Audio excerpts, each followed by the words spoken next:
My name is Jay Sugarman, and I want to welcome you to Innovation Showcase. The main purpose of this ongoing series is to inform viewers about exciting innovations and creative individuals across the fields of business, science, technology, education, and the arts. Today via Zoom, we're fortunate to have as our guest Larry Hall.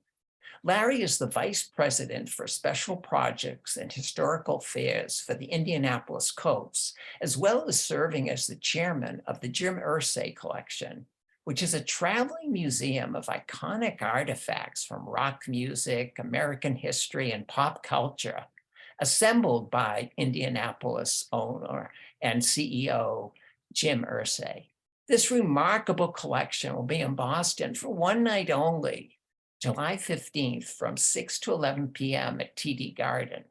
There'll also be a performance by the Jim Irsay Band together with some special guests. During the program today, we'll be finding out why and how Mr. Irsay's incredible collection came about. We'll go on a behind-the-scenes tour of some of the displays and extraordinary artifacts.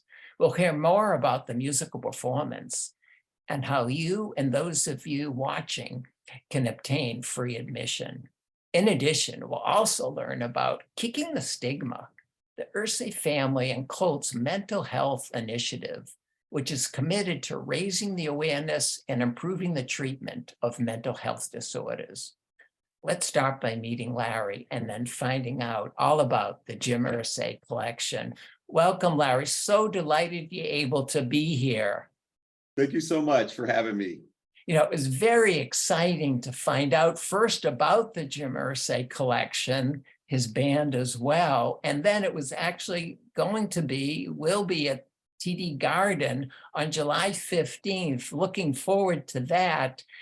Eager to hear more all about those topics. But before we jump right to that, I think it would be of interest if you'd start by just sharing a little bit about your background and current role at the Colts.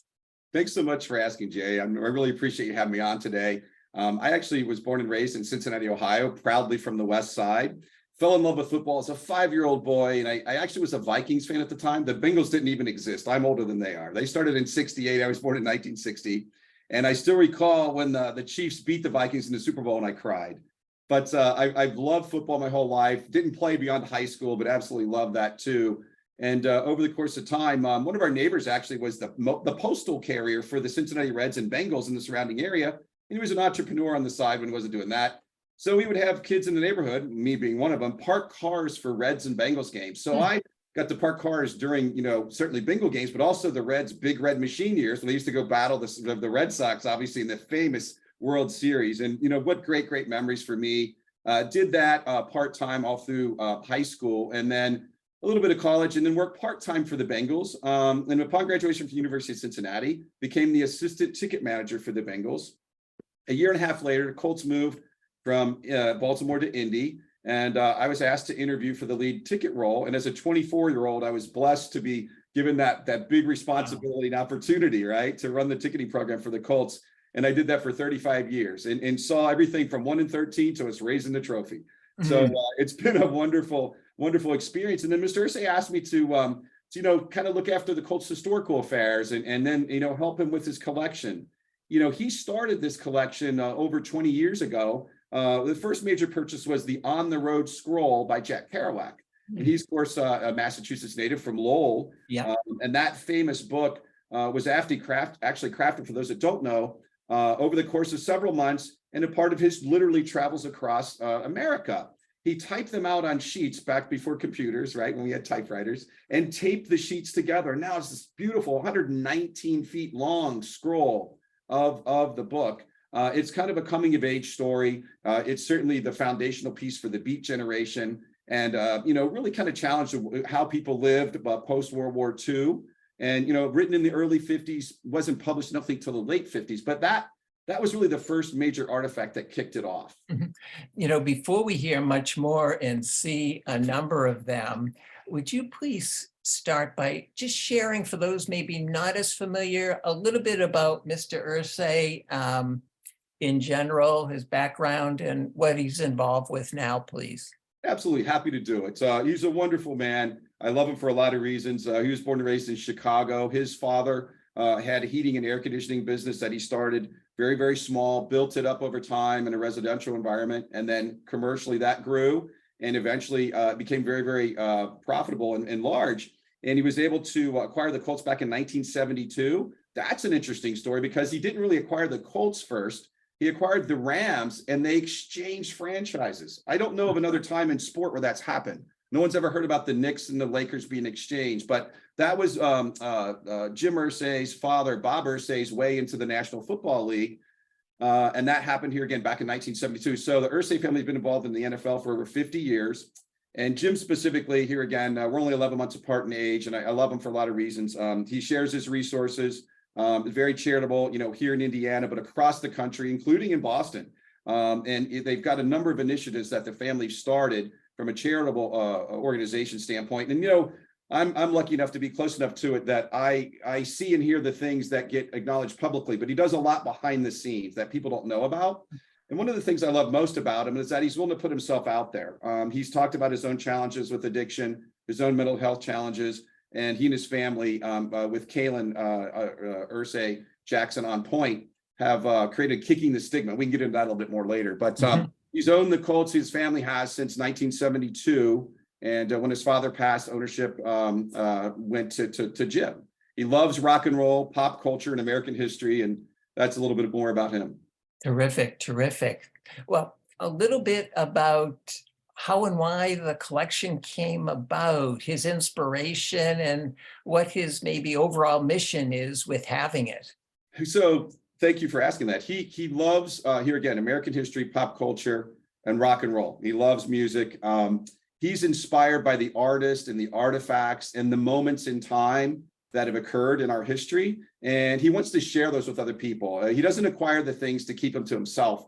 He loves to share. I've been asked, I know he's been asked too, about a brick and mortar museum someday. And I think, well, that's possible. Nothing's imminent. He loves taking it on the road. He loves going out there, seeing people's smiling faces, making them, have a great night away from their cares. I've seen him say, he humbly submits that he doesn't need the funds. So why charge someone that has kids and car payments and such? He loves them to come and see the artifacts, come enjoy his band. And he loves presidents. He loves, Lincoln specifically is probably his favorite. Washington, Lincoln, Jefferson. We've got all sorts of artifacts from them. JFK's rocking chair. I could go on and on. No, it's so generous and quite a treat to have him in our backyard, our neighborhood at TD Garden to go see and hear the band as well. Well, let's start our tour a little bit. And we have some guitars in general first.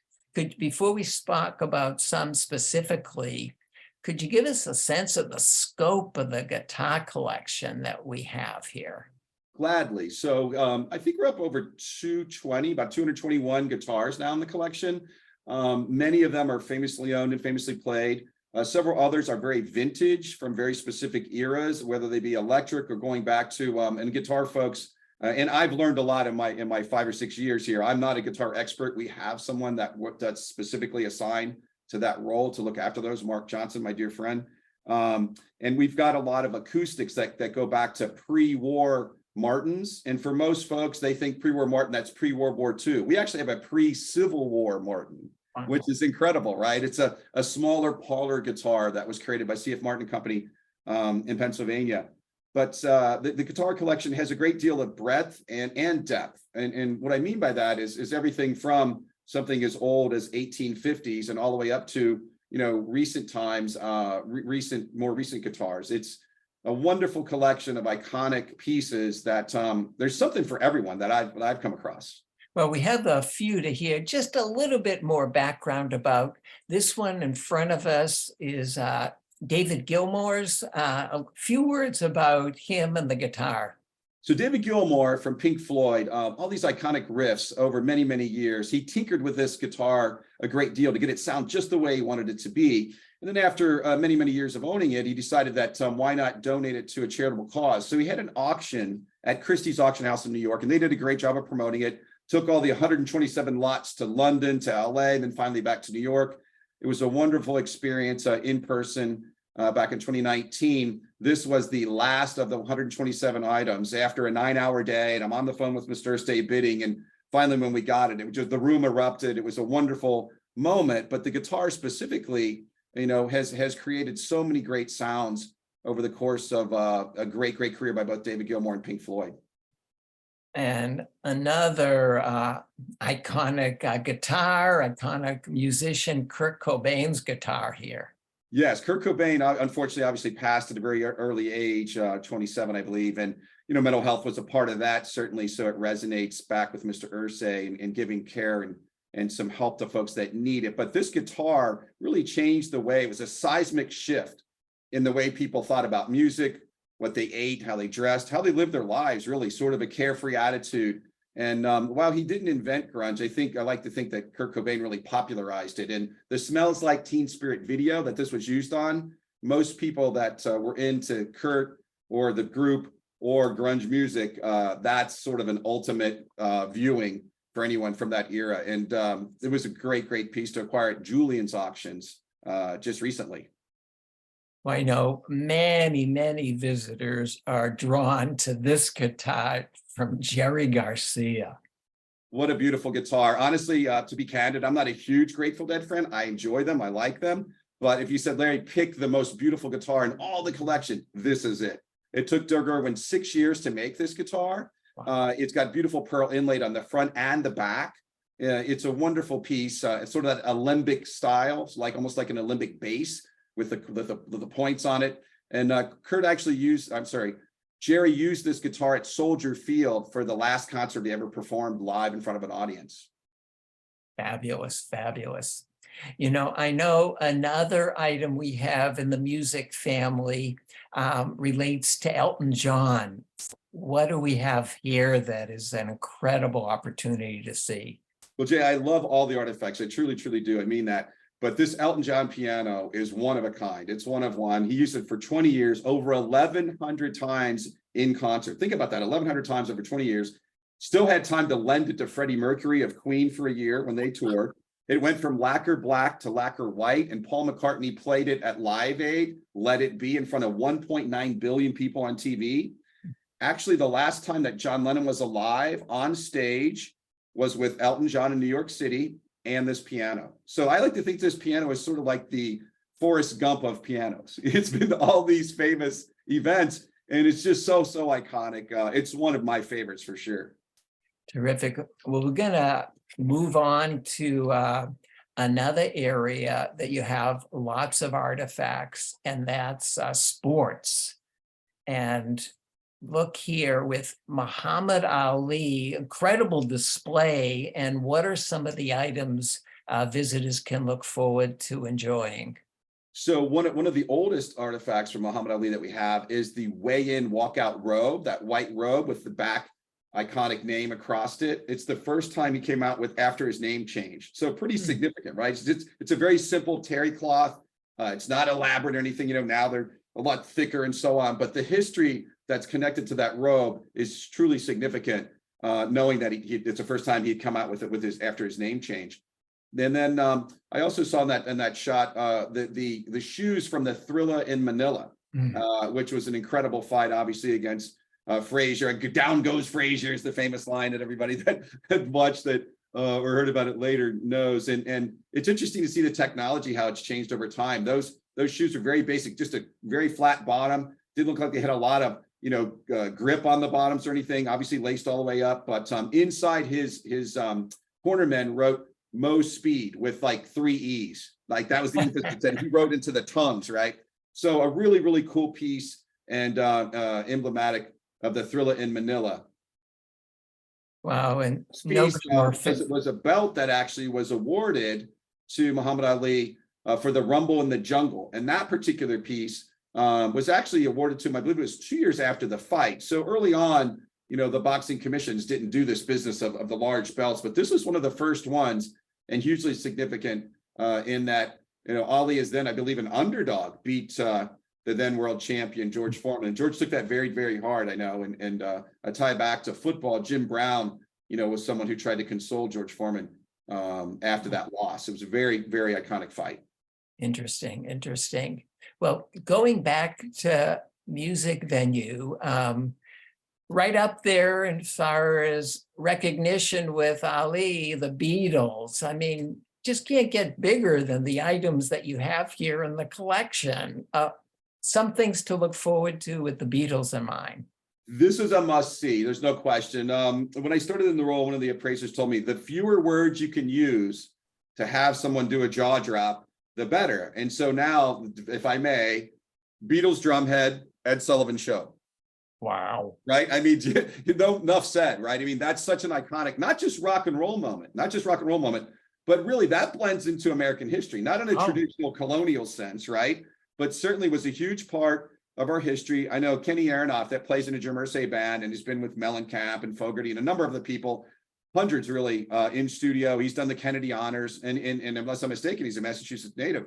He remembers being called in by his mother to watch that show. And this speaks really, Jay, to something that we always take a great deal of pride in. Whenever we can have an iconic artist, artifact, and moment in time.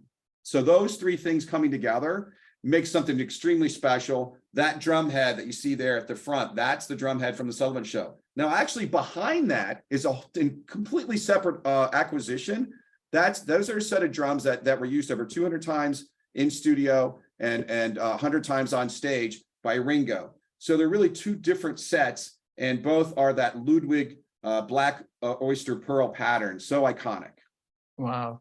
And I know you just get a little sense through these images that can appreciate what the setup that you go to display them and what that looks like in person adds to the intrigue and the attraction and just makes it sort of a goosebump experience, I think, to be touring the whole collection.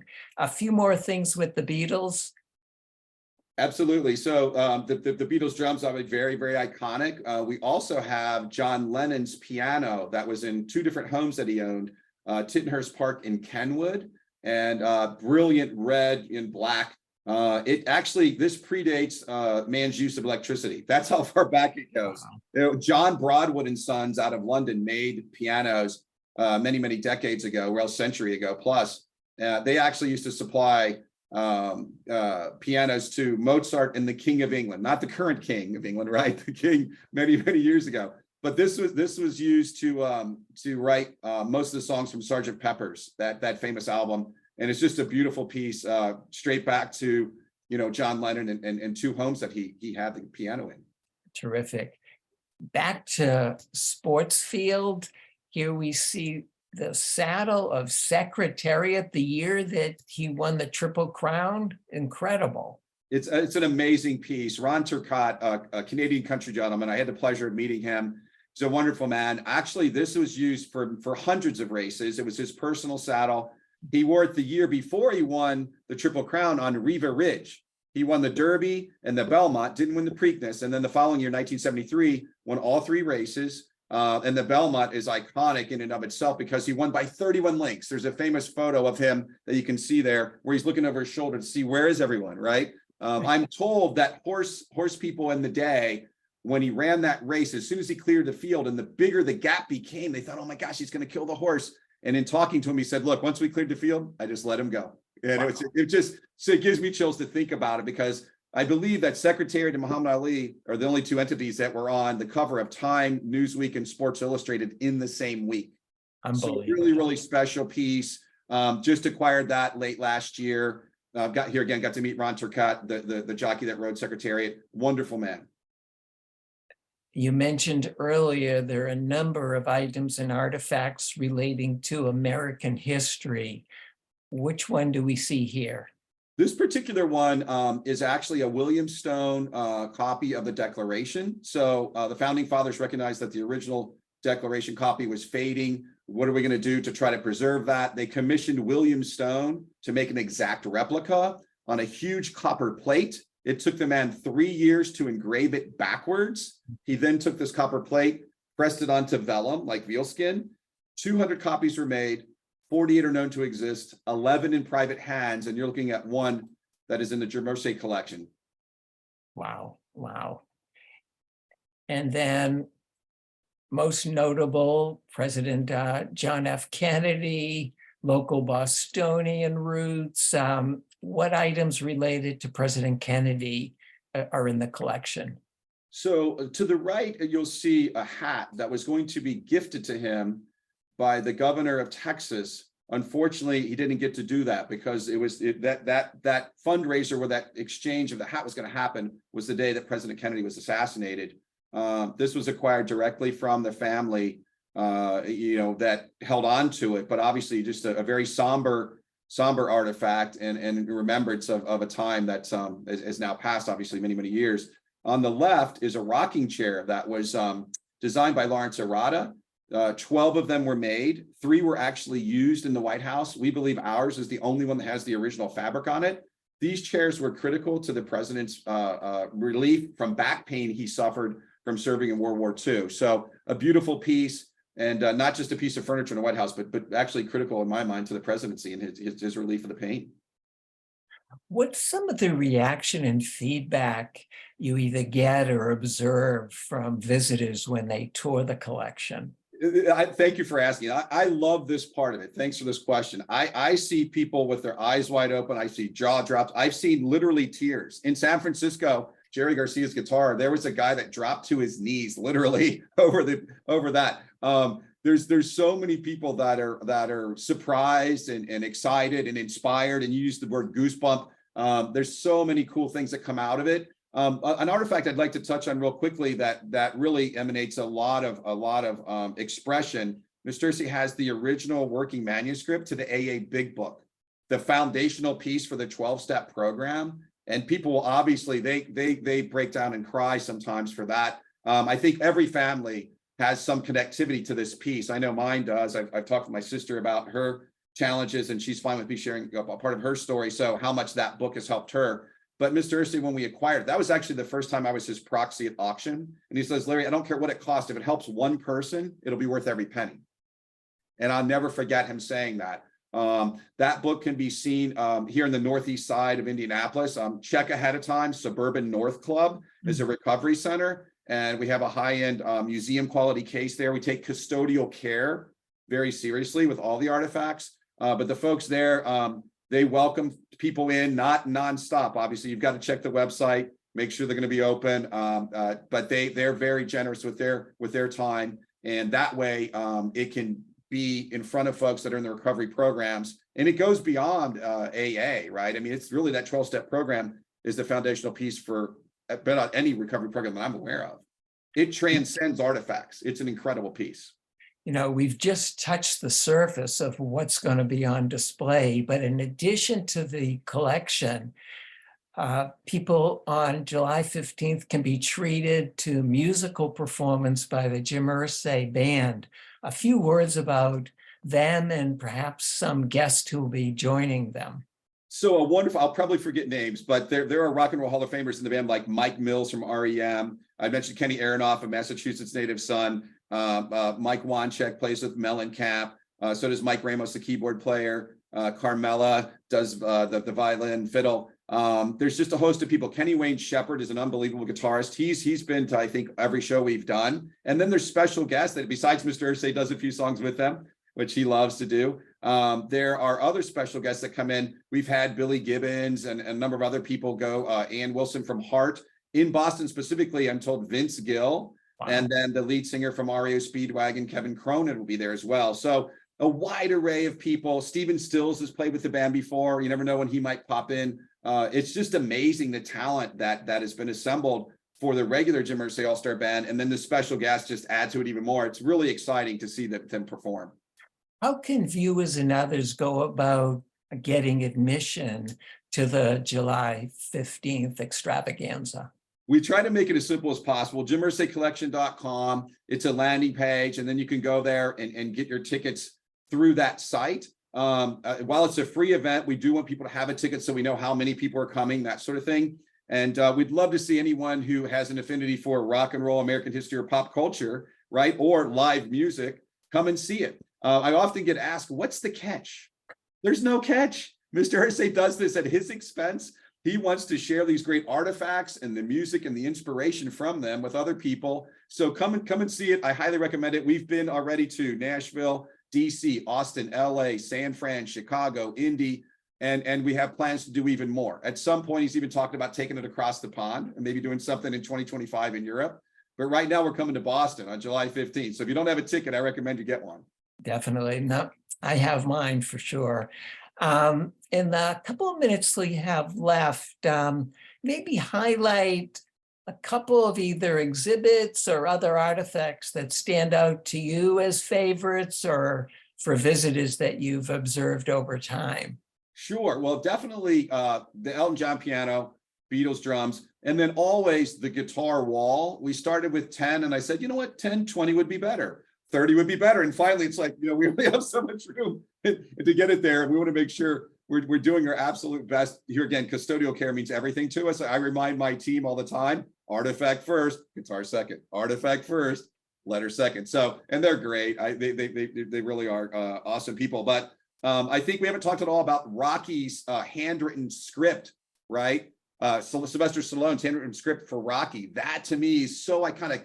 I mean, even talking about, I can hear Eye of the Tiger in the back of my head, right? And what a great story. What a great come from behind story. Another quick point I'd love to make is some of these things still resonate. They aren't from just years ago. For example, Sopranos, that great series, when the very last scene, the song that's playing is Don't Stop Believin'. Well, Neil Schon's guitar is in the collection.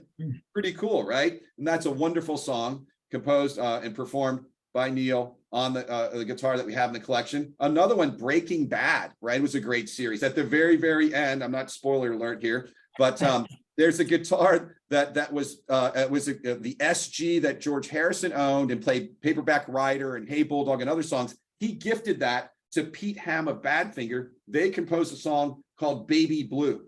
Baby Blue is the song that's playing in the last scene, the last episode of Breaking Bad. So it's interesting to how many of these things still continue, right? One other quick observation I'd love to share is, as I was talking with someone the other day, and we said, oh, he has this wonderful letter from George Washington to Thomas Jefferson, two Mount Rushmore guys. And I said, but it's not how, people figuratively say, well, who's your Mount Rushmore quarterbacks? Who's your Mount Rushmore good?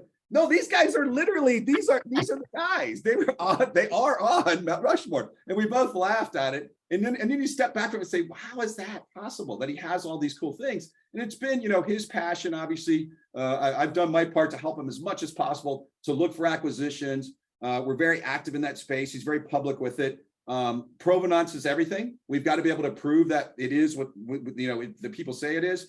But that particular letter from Washington to Jefferson is very special. Wonderful, wonderful. Well, there's so much more. Definitely encourage people to go to the website. We'll have it in the credits to learn more about the collection, about the band, Mr. Irsay, and to purchase, just subscribe for tickets for July 15th. Fabulous. Unfortunately, Larry, we've come to the end of the program. I want to thank you so much for being here, for giving us some insight into what we can look forward to on July 15th, and continue success with all your endeavors. Thank you so much. I really appreciate you having me. Love to see everybody come out and visit with us in Boston on July 15th. We'll be there. Also want to thank those of you watching for joining us, and hope you'll be able to tune in next time.